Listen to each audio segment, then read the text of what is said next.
Namo Myoho Renge Kyo, Namo Myoho Renge Kyo, Namo Myoho Renge Kyo. Hello, everyone. Thank you for being here. Thank you for your practice. Thank you for your support of this resource, these hundreds and thousands of videos, thousands, almost 1,000 podcasts so far uploaded to the Buddhahood podcast.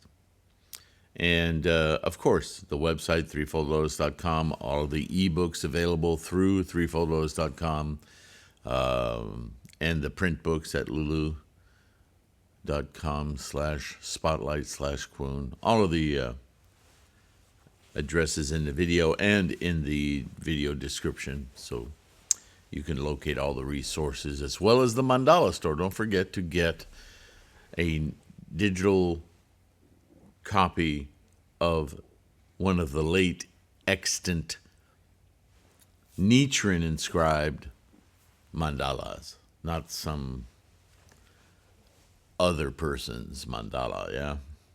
We are practicing Nichiren's doctrine after all. And so we are in the midst of this collection of go-shos I put together, where Nichiren discusses either directly or indirectly what is mandala, what is Gohonzon, because it's important to understand what those terms mean, how they relate to our practice of Buddhism, and maybe first and foremost that they are not the same thing. There's a lot of confusion about this, and there shouldn't be. Nichiren has been very specific about the mandala being a tool for our samsaric focus toward our mind, and what mind he's concerned with is the mind that perceives, that opens, the opening of the eye of Buddhahood. And that opening of the eye of Buddhahood is Gohonzon.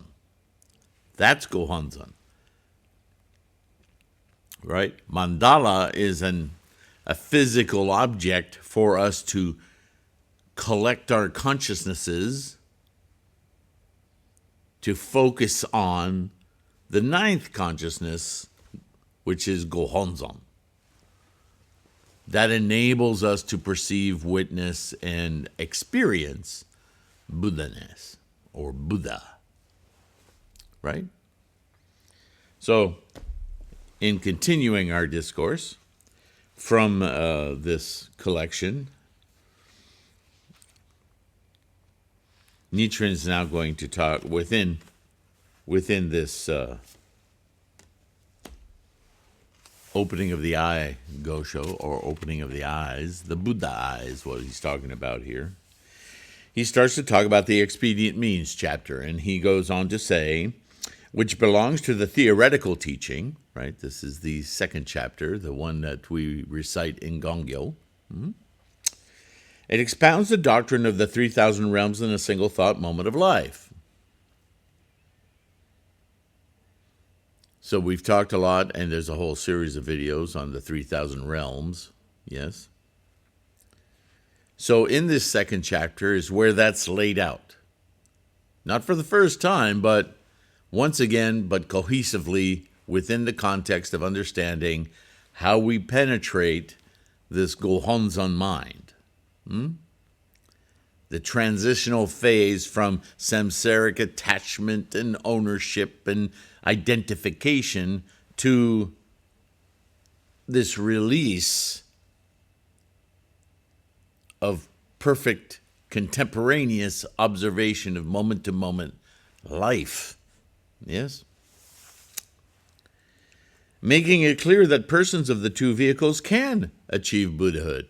As you've been listening to these videos, once again, Nichiren has been pointing out this 40 or more years of history of teaching of Shakyamuni's, identifying within his followers this obstinate, egomaniacal kind of thinking, the very thing he's trying to break us free of controlling his most accomplished students, because they see his teachings as something to achieve, like a sport or an academic pursuit. And I say academic because an academician is oftentimes, if not always, much more concerned with having the badge of knowing rather than experiencing the knowing. And there's a vast difference between the two. And in the earlier years of his teachings, Shakyamuni saw many splinter groups act as though, well, we've got it. We know the whole ball. Come this, the Hinayana. They did not understand that what they had discovered. Then they had many great insights into the nature of mind and body and how our samsaric existence works. They didn't understand how to transcend the whole thing. They thought they'd gotten there by simply realizing where they were.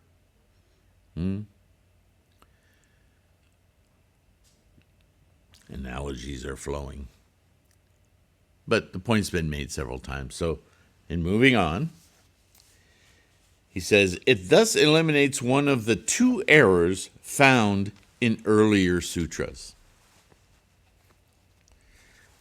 This neck. I'll be glad when it's fully healed. But it nevertheless retains the provisional aspects and fails to reveal the eternal aspect, or eternal, again, it's one of those English inculcated words that carries a lot of charisma with it. What's probably more accurate to say is the timelessness, the truth outside of the realm of time-space, right? Time-space is a construct of this universe. And this ultimate truth doesn't rely on that aspect. This ultimate truth is about how that itself forms. Again, might sound subtle, but very profound. So eternal seems to suggest beyond time-space as an additional time-space, right? That's the magical, ethereal thinking of religions. That somehow, once time-space ends, there's this alternate time-space you can go to.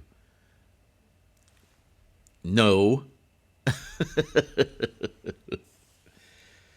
Anyway, it fails to reveal this timelessness aspect of the Buddha's enlightenment. In other words, the potential, here we are again at that word, the potential for realizing and witnessing the process of life rather than spending all our time trying to collect evidence of it, just be in it. Well, that potential is always there as long as there's potential for what? A sentient mind. Because only a sentient mind, the definition of sentience is awareness. That's what Buddha is. Not knowing and collecting and having the warehouse and the database, but being aware of how the database is even beginning to exist. The database becomes irrelevant. It's the process from which all of this life precipitates. That's what's amazing. Right? You ever, done anything in your mobility in life? I've heard it said that a human being, a bipedal being, walking is absolutely astounding, on the verge of disaster constantly. We don't think of walking as something that difficult, but truly it's a magnificent combination of thousands of things happening at once. We just take it for granted. But we're more aware of it when we ski down a snow slope, or we ride in a speedboat and go, wakeboarding, or what do you call it, water skiing, or or even to a lesser degree in a car on a track or something, right? We wouldn't make the mistake in our boat ride of looking at the wake in the water and thinking, look at that, that's mine, that's my boat ride there, that wake, that... No. Our experience of the boat ride is the jostling of the shell that we're in, riding on top of the water, and the speed and the airspeed and our body moving all over, trying to maintain some balance in this ruckus ride. That's what we, right? How do you describe that to somebody? You can't own it. You can only experience it. You take pictures of the wake behind the boat and you show that to people, go, look, that's my boat ride. Would you do that? It's an aspect of your boat, but that's not the experience of riding the boat, is it? And this is yet what we do as human beings in samsara. We collect all of the little aspects of the wake of life, what we think is produced by life, when actually life is happening in the boat, where we are at the moment. But we cast all that aside because of our flawed senses, like our eyeballs. Our eyeballs don't see us. They see what's around us. We're like designed to collect and create data, right? And that's what Shakyamuni identifies as. That's why you're suffering. That's why you're anxious. That's why you're seasick. Try to expand your vision to the horizon, something more stable, something more contemporaneous. Where are you really experiencing life? That's all fascinating and well and good, but you're invested your identity in it. And that's not where your identity is. Your identity is in, oh my goodness, I'm on this boat. That's where your experience of life is. Make sense? Okay.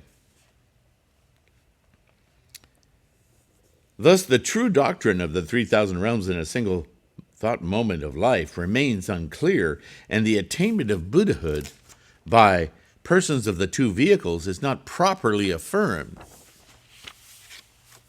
But it is indicated right off the bat in the Lotus Sutra. For the first time in over 40 years of teaching, here's Shakyamuni saying, okay, you guys that I've been berating and knocking on the head and trying to reach for all this time, here's your reprieve. If you understand this, you can change your limited experience of Buddhism. When we come to the essential teaching of the Lotus Sutra, then the belief that Shakyamuni first obtained Buddhahood during his present lifetime is demolished. Right? And the effects of the four teachings are likewise demolished. Everything you think you've learned so far has only been, it's okay, but it's only been a step on the way. You haven't gotten where you think you've gotten. You've accomplished a lot, but now you're going to use all of that knowledge to really get it. This is the Lotus Sutra. When the effects of the four teachings are demolished, the causes of the four teachings are likewise demolished. Thus, the cause and effect of the 10 worlds, as expounded in the earlier sutras and the theoretical teaching of the Lotus Sutra, are wiped out. And the cause and effect of the 10 worlds or realms in the essential teaching are revealed. So this is very similar to what I've been saying to you about the idea that is trafficked so much in the world today that these worlds are places we actually consciously exist is incorrect. It's important to identify the differences in realms so that we understand what we're transmigrating, right? Hell, animality, rapture, bodhisattva, learning, realization, Buddhahood. It's important to understand that conceptually we experience life through myriad factors and right, the 10 factors and appearances, experience, emotion, all of that, right? So it's important to understand that. It's even more important, and the complexity where it starts to twist your melon, is that all 10 of those realms that are so defined exist within each of the 10, which means there's actually 100 different combinations with their attendant factors. So 1,000. Now your brain starts to, how do I experience the bodhisattva of hell, animality, nin, blah, blah, blah, blah, blah, blah. What's that look like? We're trying with our brains to do what? Identify, right? That's our brain's default mechanism. We're going to make a spot for that and put it in, row 48 and space 1372, and we're going to classify and datify, warehouse that knowing. But this is the brilliance of Shakyamuni's teaching. He snares you in. Oh, there's 10 realms. Oh, 10, I can understand 10. Wait a minute, there 10 are within each other, and they, transmigrate within one. Blah, blah, blah. There's 100. No, there's not just 100. There's, because of the factors, there's 1,000, and then there's 3 realms of existence, and then what, huh? Oh, by the way, all of that you're having so much trouble warehousing. Oh, that's happening in every single moment of your consciousness, of your you think much faster than you think you think. By the time you formulate an idea in your mind, thousands of moments have passed. Well, how the hell can I understand that warehouse? That's the point. It ain't about the warehouse. You don't own any of it. It's what the process feels. Get on the boat.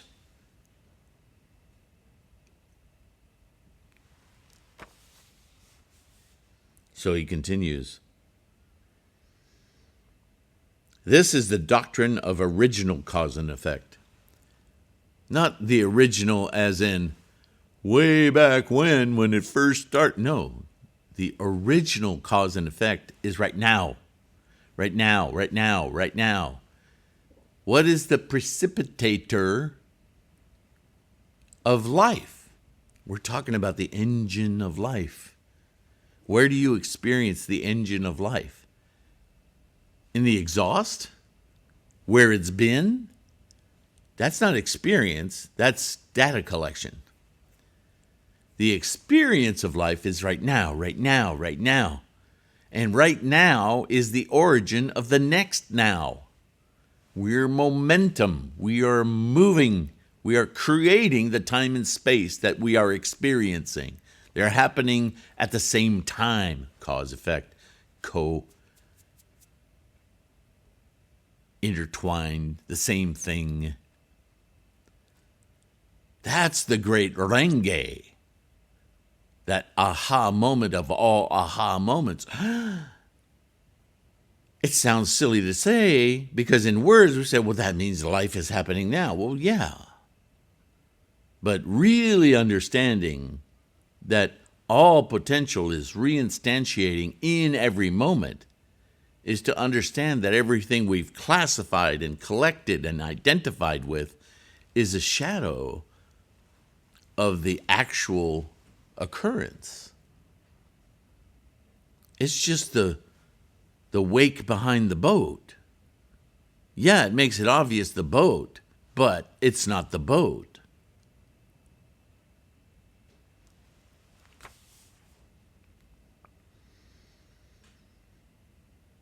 It reveals that the 9 worlds are all present in the beginningless Buddhahood, and that Buddhahood is inherent in the beginningless 9 worlds. Here's that term now, beginningless. What's that about? It's about time. that this expression of potential does not need or require time and space in order to be occurring, because even the word occurring is about time. But what's important here is that we have this unique position with a sentient mind to witness it. That's where time-space comes into play. Our experience is time-space.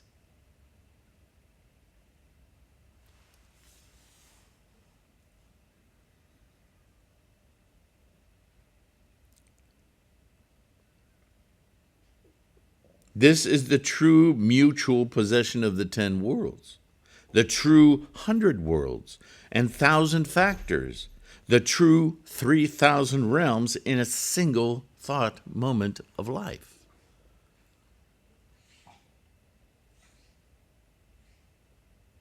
It's occurring right now. Right now. That this moment we just experienced isn't some random singular moment, but it is a compendium of the momentum of the karmic engine from which we instantiate in each and every moment, which includes our environment. Everything we experience, not just this body, but its surroundings. Can you separate them? No.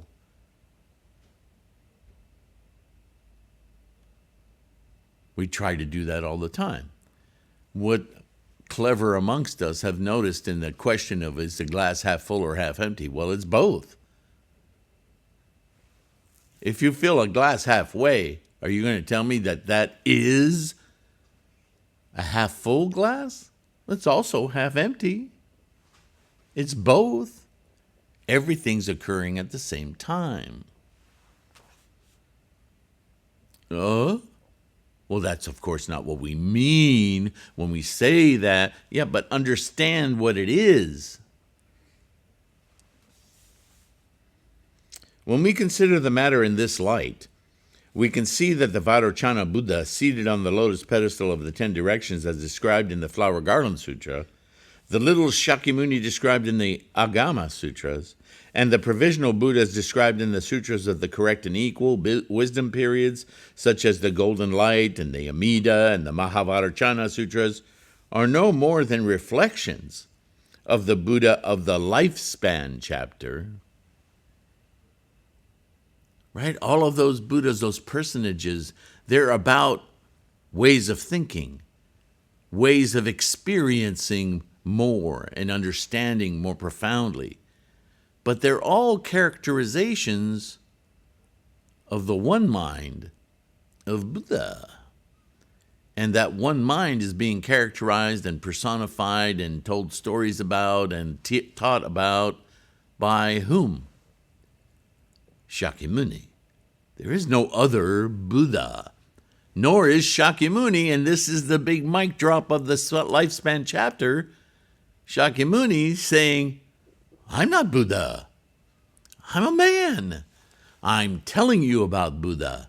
And there is only one, because what is Buddha? Ain't no man, ain't no woman, ain't no dog, ain't no tree. Buddha is the experience. Already occurring, but not paid attention to, by every sentient mind. That is what Buddha is being aware. That transmigration from the collection mind to the Buddha mind, Nichiren calls it Gohonzon, the opening of the eye, like a window, a door, a gate, whatever you want to call it. It's a different eye than this physical eye. It's the eye of mind. That's Gohonzon. And that's what he keeps talking about. He's not talking about mandala now. He's not talking about the characters on the scroll or the title of the Lotus Sutra. He's talking about Gohonzon. He doesn't say it explicitly because It's unimportant to the understanding of how the mind works and what the teachings are about. Right? Shakyamuni didn't call it Gohonzon. He just kept talking about this realization, this awakening, this altered state of experience.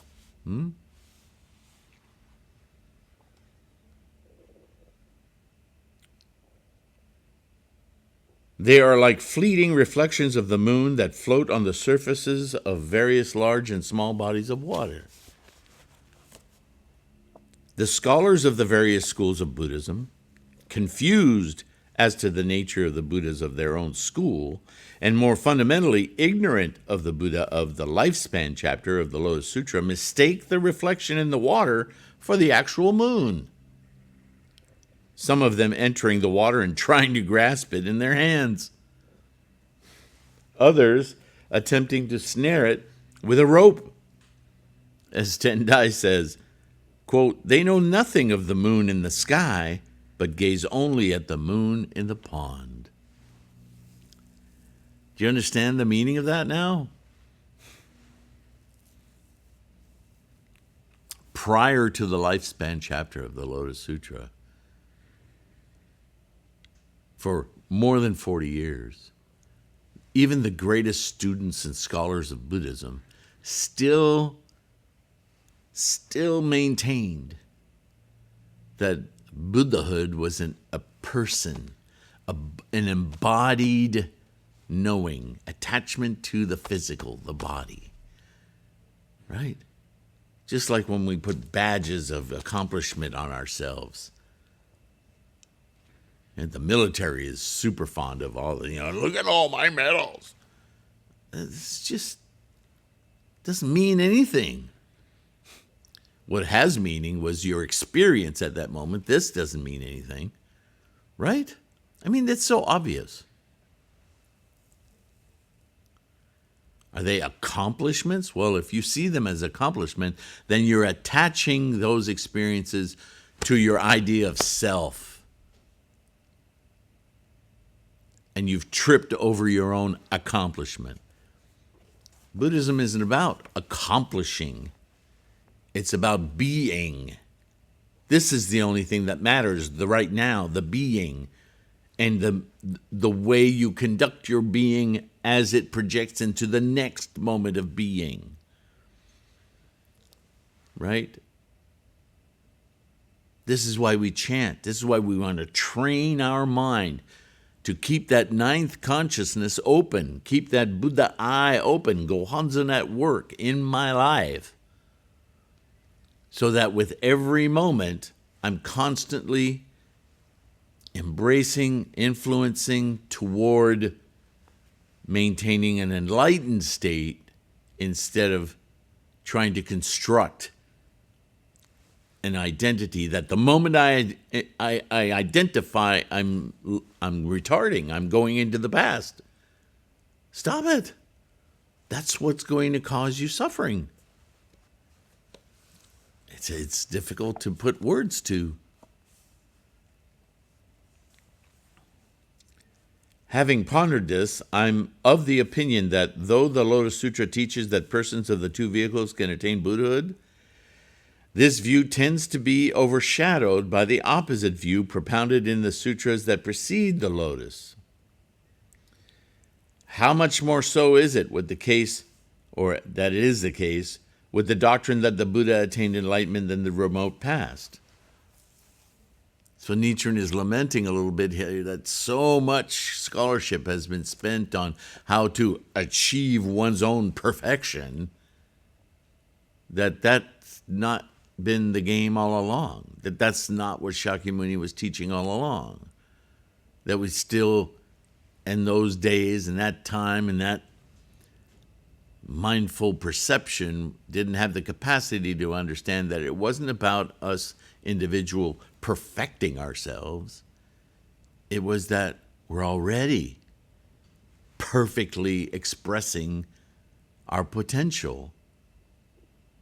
And because we don't understand that, we're constantly mired and dragging our life condition down by trying to maintain past impressions, of what we think we are, whether others think we are. How do we present a personage that assuages everyone as well as ourselves? Do we even know ourselves? All those questions, all that stress and anxiety, because we refuse to be in this moment and into the next, embracing our complete instantiation, our expression of potential. If we could stay in this expression of potential, we could see where we can improve upon certain aspects of our expression and alter our potential toward our maximal expression of potential, because we all have it. It's built in. It is the engine of life. Are all planets in the universe supporting oceans and greenery and all sorts of life forms? No. It's a very unique experience. We're finding that out more and more every decade, aren't we? With our science and our research and our philosophy and all that. But how often do we take the moment, the time, to realize that we ourselves are doing that exact same thing? We are just this freight train of energy manifesting itself. And in each moment, we have this precious opportunity to witness that very process. I'm manifesting. I don't like that aspect of causes me pain. So how can I mollify that so that I can turn it into its maximal potential for being without dragging along whatever. The moment you put terms to it, it starts to be identified, doesn't it? Being is glorious. It's the boat ride. It's the skiing down the slope. It's the skiing, not the skis. It's the skiing, not the snow. Buddhahood. Right? And so Nichiren is saying, it's been talked about so much in so many terms, in so many ways, it makes it even harder in a way. The teachings get in the way of knowing, because people are adhering to these terms and they're not getting the point.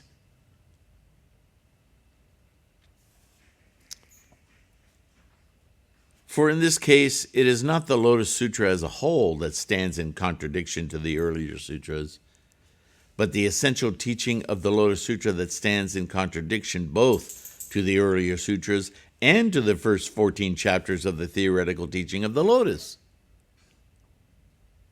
Because even in the Lotus, the expedient means are mixed in there to try to get you to that verge of... And so another opportunity for confusion, right? If you're adhered to words, when Shakyamuni says, oh, by the way, I'm not Buddha. What? Right? Earth-shattering moment. Moreover, of the latter 14 chapters of the essential teaching, all of them, with the exception of the emerging from the earth and the lifespan chapters, retain the view that the Buddha first attained enlightenment in his present lifetime. Attained. He became aware. Shakyamuni did. But Shakyamuni is not Buddha. He became aware of Buddha-ness. And this is what all the translations have difficulty representing. And Nichiren is pointing it out right here. That shift in the mind, once again, Gohonzon, is what this is all about. And it's missed constantly. The 40 volumes of the... You could see why Nichiren had to name it. Because, damn it, if we're not samsaric being. And if you don't give it a frickin' label, you don't even know what you know. So he did it. He gave it a frickin' label. Go there. Where? Gohonzon. Where's Gohonzon?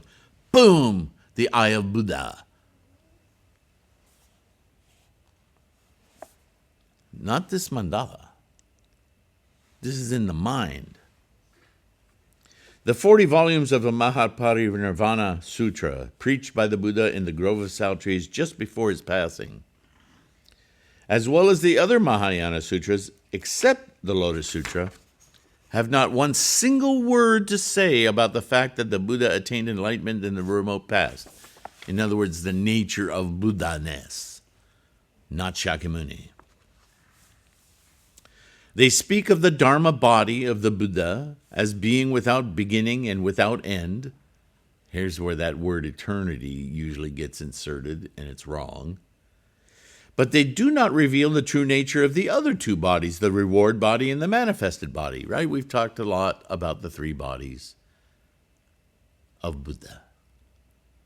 But if you understand that Buddha isn't a man, then what are the three bodies of Buddha?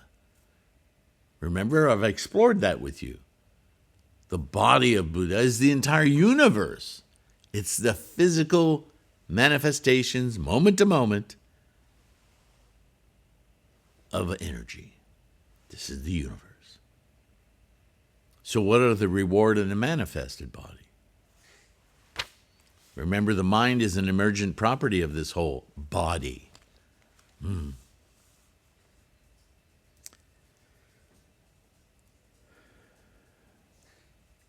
How then can we expect people to cast aside the vast body of writings represented by their earlier Mahayana and Nirvana Sutra and the major portion of the theoretical and essential teachings of the Lotus Sutra and put all their strong resolve simply in the two chapters of emerging from the earth and lifespan?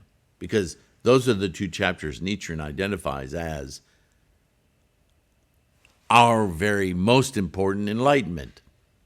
The fact that Buddha-ness is a condition of knowing, of witnessing, the engine of life, and that the emerging from the earth chapter describes you and I, our advent, in order to take responsibility for manifesting this knowing. Those are the two core chapters of the Lotus Sutra that Nichiren says, this is our mission, folks. The rest of it is all preparatory. It's not bad, but it ain't it. It's just preparatory. It's like taking, when you got it depends on your schooling, but we had driving classes in my school, my education. And you sat and you watched films about driving and how driving works and what the laws are and all these parameters about driving. But till you set your ass in a car and actually drive, you have no idea what driving is. Right? Same thing with Buddhism.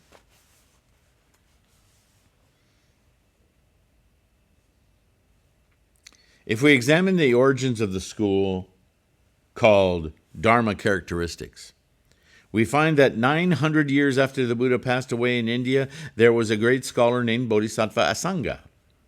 At night, he ascended to the inner court of the Tushita heaven, where he came before Bodhisattva Maitreya and resolved his doubts concerning the sacred teachings propounded by the Buddha during his lifetime. In the daytime, he worked to propagate the Dharma characteristics doctrines in the state of Ayodhya. Among his disciples were various great scholars such as Vasubandhu, Dharmapala, Nanda, and Shilvabhadra. The great ruler, King Shiladitya, bowed his head in reverence, and the people of the 5 regions of India abandoned their arrogance and declared themselves followers of his teaching. The Tripitaka master Huanshan of China journeyed to India, spending 17 years visiting 130 or more Indian states. He rejected all the other teachings of Buddhism. He brought back the doctrine of the Dharma characteristic school to China and presented them to the worthy sovereign Emperor Taizong. Xuanzang numbered among his disciples such men as Shanfang, Chiashang, Puguang, and Kui Chi. He preached his teachings in Datsuensu Temple and spread them throughout more than 360 districts of China. In the reign of Emperor Kotoku, the 37th sovereign of Japan, Doji, Dosho, and other monks went to China and studied these doctrines, and on their return preached them at the Yamashina Dera Temple. In this way, the Dharma Characteristic Schools was regarded as the leading school of Buddhism throughout all three lands of India, China, and Japan. According to this school, in all the teachings of the Buddha, from the Flower Garland Sutra, the earliest of the sutras, to the Lotus and Nirvana Sutras, which were preached last, it is laid down that those sentient beings without the nature of enlightenment and those predestined for the two vehicles can never become Buddhas. Become Buddhas. See, it's in the rhetoric. The Buddha, they say, never contradicts himself. Therefore, if he has once declared that these people will never be able to attain Buddhahood, then even should the sun and moon fall to the earth on the great earth itself turn upside down, that declaration can never be altered. In the earlier sutras, those sentient beings without the nature of enlightenment and those predestined for the two vehicles were said to be incapable of attaining Buddhahood. Therefore, they conclude, even in the Lotus or Nirvana Sutra, it is never said that they in fact do so. But we know they do. So, close your eyes and consider the matter, quote unquote, then members of the Dharma Characteristic School would say.